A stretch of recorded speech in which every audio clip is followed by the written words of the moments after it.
अव्यक्तः अक्षरः इति उक्तः तम आहु परिमां गतिम् यम प्राप्य न निर्वर्तन्ते ततः धाम परममम।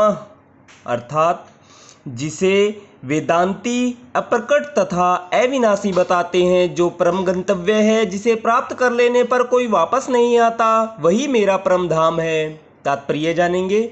ब्रह्म संहिता में भगवान कृष्ण के परम धाम को चिंतामणि धाम कहा गया है, जो ऐसा स्थान है जहाँ सारी इच्छाएं पूरी होती है। भगवान कृष्ण का परम धाम गोलोक वृंदावन कहलाता है और वह पारसमणि से निर्मित प्रसादों से युक्त है। वहाँ पर वृक्ष भी हैं जिन्हें कल्पतरु कहा जाता है, जो इच्छा होने पर किसी भी तरह का खाद्य पदार्थ प्रदान करने वाले हैं। वहाँ गोएं भी हैं जिन्हें सुरभि गोएं कहा जाता है और वे अनंत दुग्ध देने वाली हैं। इस धाम में भगवान की सेवा के लिए लाखों लक्ष्मियां हैं। वे आदि भगवान गोविंद तथा समस्त कारणों के कारण कहलाते हैं। भगवान बंसी बजाते हुए रहते हैं। वेणुम कणंतमः, उनका दिव्य स्वरूप समस्त लोकों में सर्वाधिक आकर्षक है। उनके नेत्र कमल दलों के समान है और उनका शरीर मेघों के वर्णन का है। वे इतने रूपवान है कि उनका सौंदर्य हजारों कामदेवों को मात करता है। वे पीत वस्त्र धारण करते हैं, उनके गले में माला रहती है और केसों में मोर पंख लगे रहते हैं। भगवत गीता में भगवान कृष्ण अपने निजी धाम गोलोक वृंदावन का संकेत मात्र करते हैं, जो आध्यात्मिक जगत में सर्वश्रेष्ठ लोक है।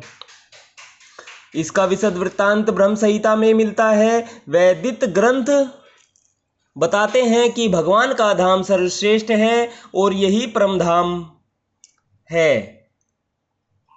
पुरुषात्र परम किंचित सकाष्ठः परमः गतिः।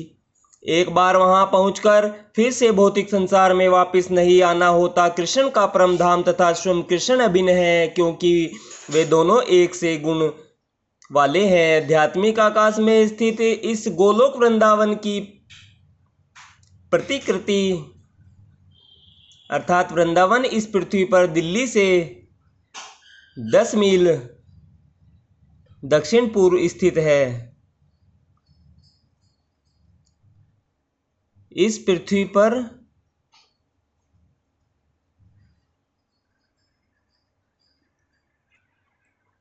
दिल्ली से 10 मील दक्षिण पूर्व स्थित है। जब कृष्ण ने इस पृथ्वी पर अवतार ग्रहण किया था तो उन्होंने इसी भूमि पर, जिसे वृंदावन कहते हैं और जो भारत में मथुरा जिले के 84 वर्ग मील में फैला हुआ है, क्रीड़ा की थी। राधे राधे, जय श्री कृष्णा। आज हमने श्रीमद् भागवत गीता के 8वें अध्याय के श्लोक नंबर 21 का आनंद लिया है। कल हम 22वें श्लोक का आनंद लेंगे। राधे राधे, जय श्री कृष्ण।